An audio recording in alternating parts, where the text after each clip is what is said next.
இயேசு உங்களை நேசிக்கிறார். பிரியமானவர்களே, இந்த நாளில் ஆண்டவர் நம்மளோடு பேசும்படியாய் வேதத்திலிருந்து 2 வசனங்களை கூட வாசித்து ஆண்டவர் நம்மளோடு பேசுகிற, நம்மளோடு நம்மை கற்றுக்கொள்ளக்கூடிய காரியத்தை பார்ப்பது எபேசியர் புஸ்தகம் 3வது அதிகாரம் 10-11 வசனங்கள் இப்படியாக சொல்லுகிறது. உன்னதங்களில் உள்ள துரைத்தனங்களுக்கும் அதிகாரங்களுக்கும் அவருடைய அனந்த ஞானமானது சபையின் மூலமாய் இப்பொழுது தெரிய வரும் பொருட்டாக இயேசு கிறிஸ்துவை கொண்டு எல்லாவற்றையும் சிருஷ்டித்த தேவனுக்குள்ளே ஆதி காலங்கள் முதல் மறைந்திருக்கிற இரகசியத்தினுடைய ஐக்கியம் இன்னதென்று எல்லோரும் வெளிப்படையாக காண்பிப்பதற்கு இந்த கிருபை எனக்கும் அளிக்கப்பட்டிருக்கிறது.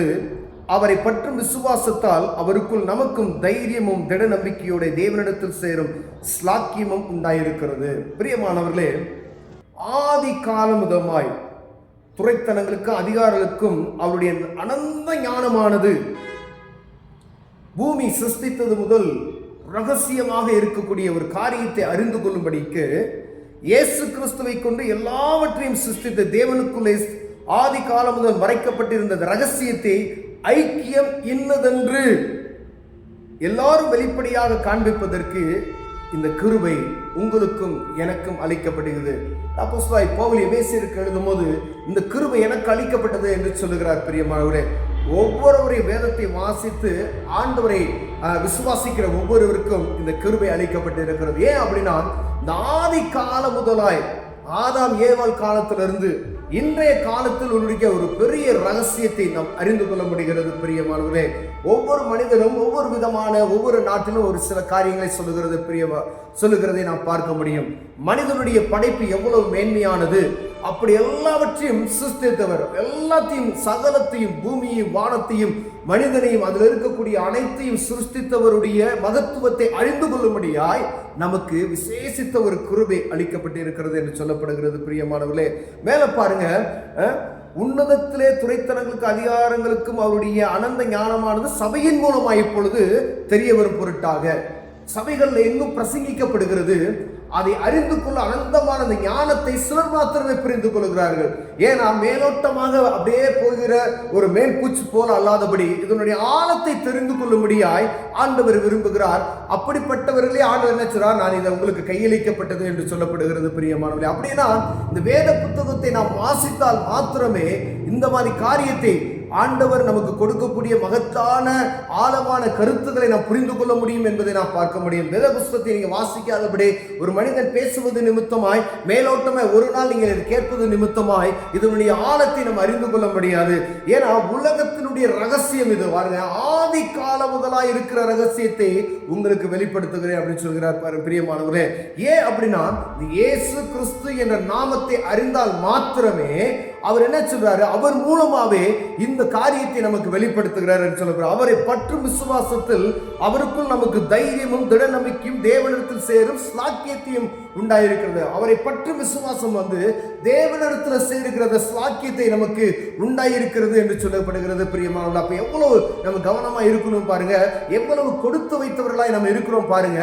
ஆண்டவர் அவரே நம்முடைய நம்ம அவர்கிட்ட சேர்வதற்கு, பிதாவிடம் சேருவதற்கான ஒரு ஸ்லாக்கியத்தை உண்டாக்கும்படியாய் நம்மளை ஒன்று சேர்க்கக்கூடிய ஒரு கிருபை, அவருடைய ரத்தத்தை சிந்தி நம்மளை மீட்டுக் கொண்டு எல்லா ரகசியங்கள், உலகத்தினுடைய எல்லா ரகசியங்களையும் நமக்கு கற்றுக் கொடுக்கிறவராய் இருக்கிறார். பிரியமானவர்களே, ஒரு ஆண்டவர் நமக்கு இப்படிப்பட்டதான காரியத்தை சிலர்களுக்கு மாத்திரமே தெரியப்படுத்தியிருக்கிறார். அவருடைய வருகை வரும் பொழுது இந்த பூமியில் இருக்கிற சகல ஜனங்களும் என் நாமத்தை அறிந்து கொள்வார்கள், அப்பொழுது என்னுடைய வருகை வரும் என்று சொல்லப்படுகிறது. அதற்காகவே சில காரியங்களை எங்கு பார்த்தாலும் பிரசங்கித்துக் கொண்டே இருக்கிறதை நாம் பார்க்க முடிகிறது. பிரியமானவர்களே, ஏன் அப்படின்னா இந்த கிறிஸ்துவின் வருகை அது சீக்கிரத்தில் இருக்கிறது என்பதை நாம் அறிந்திருக்கிறோம். ஒருவேளை கிறிஸ்துமஸ் காலமாகிய இந்த காலத்தில் ஆண்டவருடைய பிறப்பை அனுசரித்துக் கொண்டிருக்கிற நாம் அவருடைய வருகைக்கு எப்படி காத்திருக்கிறோம்?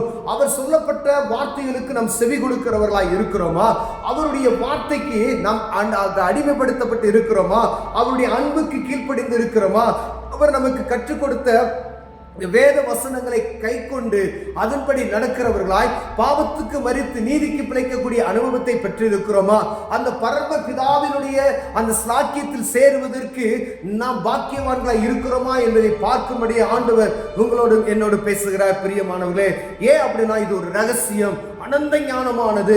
அவர்தான் நம்மளை ஒன்று சேர்ப்பதற்கு அவருடைய கிருபையை நமக்கு அளித்திருக்கிறார். பிரியமானவர்களே, அவருடைய ரத்தத்தை சிந்தி நம்மை மீட்டுக் கொண்டார் என்பதை நாம் அறிந்து கொள்ளும்படியாய் ஆண்டவர் விரும்புகிறார். பிரியமானவர்களே, ஒருவேளை இயேசு கிறிஸ்துவினுடைய பிறப்பை மாத்திரம் அனுசரித்துக் கொண்டிருக்கிற நாம் அவர் வந்த நோக்கத்தை நாம் அறிந்து கொள்ளும்படியாய் ஆண்டவர் விரும்புகிறார். இயேசு கிறிஸ்து இந்த பூமி எதற்காக வந்தார் என்பதை நாம் அறிந்து கொள்ள வேண்டும். ஆண்டவராய் கிறிஸ்தின் இரட்சகர் பெத்லகேம்ல பிறந்தார் என்ற மாத்திரம் சந்தோஷமான ஒரு செய்தி. அந்த செய்தி ஒருவேளை 2024 வருடங்களாய் நாம் கேட்டுக்கொண்டு இருக்கிறோம். ஆனால் அதற்கு பின்பதாக இருக்கக்கூடிய மகத்தான ஒரு காரியத்தை நாம் அறிந்து கொள்ள வேண்டும். ஏன்னா அவர் சீக்கிரமாய் வரப்போகிறார். அவருடைய வருகைக்கு எதிர்கொண்டு போகக்கூடிய புத்தியுள்ள கன்னிகளாய் நாம் இருக்கிறோமா என்பதை பார்க்கும்படி ஆண்டவர் விரும்புகிறார். பிரியமானவரே, அது எப்போ நடக்கும் என்று சொல்ல முடியாது. அதற்கு நம்ம ஆயத்தமாய் இருக்கும்படிதான் அவரை போல மாறும் சொல்றார். அவர் சில காரியங்களை இந்த வேதத்தின் வழியே நமக்கு கற்றுக் கொடுத்திருக்கிறார். இவையெல்லாம் நாம் கடைபிடித்து நடக்கும் பொழுது பரலோக ராஜ்யத்துக்கு ஏற்ற வாசலை நாம் என்ன செய்ய முடியும்? அறிந்து கொள்ளும். ஏன்னா அந்த பூமி ஒரு வாடகை வீடு என்பதை நாம் அறிந்திருக்கிறோம். இதற்கு பின்பதாய் ஒரு 100 ஆண்டோ இல்லை 200 ஆண்டோ ஒரு வாழ்க்கை அல்ல, ஆண்டாண்டு காலமாக சொல்லப்படுகிற ஒரு காரியம் என்று பிரியமானவர்களே, அங்கு நம்ம குடி போகுவதற்கு இந்த பூமியில கொடுக்கப்பட்ட ஒரு குறிப்பிட்ட நாட்களுக்கு நம்ம எப்படி வாழ்கிறோம் என்பதை பார்த்து அங்க நம்ம வாழ்வதற்கு ஆண்டவர் பிதாவோடு நம் வாழ்வதற்கு ஆண்டவர் நமக்கு ஒரு வாய்ப்பை கொடுப்பார். பிரியமானவர்களே, ஒருவேளை இதை கேட்பதற்கு ஒருவேளை ஒரு பைத்தியக்காரன் போல தோணலாம். ஆனா இதுதான் உண்மை. வேதம் இதை தான் சொல்லுகிறது. எல்லா மனிதனும் அறிந்து கொள்ள முடியாது. கிறிஸ்து பிறப்பு சகல ஜனங்களுக்கும் அது சந்தோஷத்தை உண்டாக்கக்கூடிய நற்செய்தி தான் சொல்லுகிறது. ஏதோ ஒரு குறிப்பிட்ட மதத்துக்கு அல்ல, ஏதோ ஒரு குறிப்பிட்ட மனிதனுக்கு மாத்திரம் அல்ல, உலகத்தில் இருக்க அனைத்து மனிதனுக்கும் ஆண்டவருடைய பிறப்பு அதிசயமானது. ஏன் அப்படின்னு சொன்னா அந்த பரலோகத்துக்கு போகக்கூடிய வழியை இவர் மாத்திரமே நமக்கு கற்றுக் கொடுத்திருக்கிறார். பிரியமானவர்களே, அதற்கான காரியத்தை எப்படி செய்ய முடியும்னா இந்த வேதத்தை வாசித்து அவருடைய சமூகத்தில் பரிசுத்தமாய் வாழ்ந்து நடக்கும் பொழுது பரலோகத்துக்கு ஏற்ற அந்த வழியை நம்ம அறிந்து கொள்ள முடியும். ஒருவேளை அதை அறியாமல் இருந்தோம் என்றால் அதற்கான காரியத்தில் நம்ம ஈடுபடும். பூமி ஒரு குறிப்பிட்ட நாட்களுக்கு மாத்திரமே நாம் புரிந்து கொள்ள வேண்டும். பிரியமானவர்களே, அதற்கு பின்பதாய் இருப்பதை நாம் அறிந்து கொள்ள வேண்டும். அதுதான் ஆவிக்குரிய வாழ்க்கை, அதுதான் அந்த பரிசுத்தம், அதுதான் தெய்வ நம்பிக்கை, அதுதான் மிகவும் முக்கியமானது. இந்த பூமியில ஒரு சில காரியங்கள் நமக்கு கொடுக்கப்பட்டதற்கு இப்படி வாழ்ந்து கொண்டு இருக்கிறோம். அதற்கு பின்பதாக இருக்கக்கூடிய அந்த மோட்ச பாதை என்பதை நாம் புரிந்து கொள்ளும்படி ஆண்டவர் விரும்புகிறார். கண்களை மூடுவோம், ஜெபம் செய்வோம். அன்பின் தகப்பனே, ஆண்டவரே, அப்பா, அநேக காரியங்களை வேதத்தின் வழியை எங்களுக்கு ஆண்டவரை தெரியப்படுத்திருக்கிறேன். உலகத்தினுடைய ரகசியங்களை அறிந்திருக்கிறோம். ஆண்டவரே, இதற்கு பின்பதாக இருக்கக்கூடிய மகத்தான காரியத்தை, அந்த பரலோக ராஜ்யத்தை குறித்து எங்களுக்கு கற்றுக் கொடுத்திருக்கிறேன். இதை ஒவ்வொரு மனிதனும் கற்றுக்கொள்ளும்படி எங்களுக்கு உதவி செய்வீராக. ஆண்டவர், நாங்கள் அந்த இடத்திற்கு ஆண்டவரை போவதற்கு ஆயத்தம் உள்ளவர்களாய் இந்த பூமியில இருக்கும் பொழுதே அதற்கான நேர்த்தியான வழியில நடக்குவதற்கு எங்களுக்கு உதவி செய்யுங்க. இயேசுவின் நாமத்தில் பிதாவே, ஆமென்.